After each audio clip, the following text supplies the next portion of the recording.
आस यही ऐतिहासिक तथ्य गुड़िक विषय आलोचना करवा। 1. राउलाट एक्ट कौन?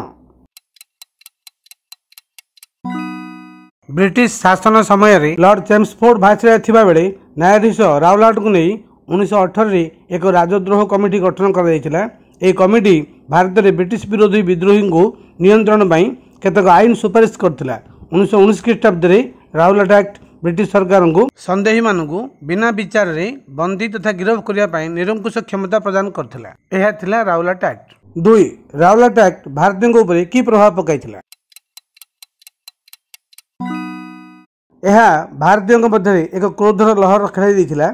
यह प्रणयन कर जनविद्रोह तेजिला। यह विरुद्ध में गांधीजी 6 एप्रिल 1919 सत्याग्रह कले।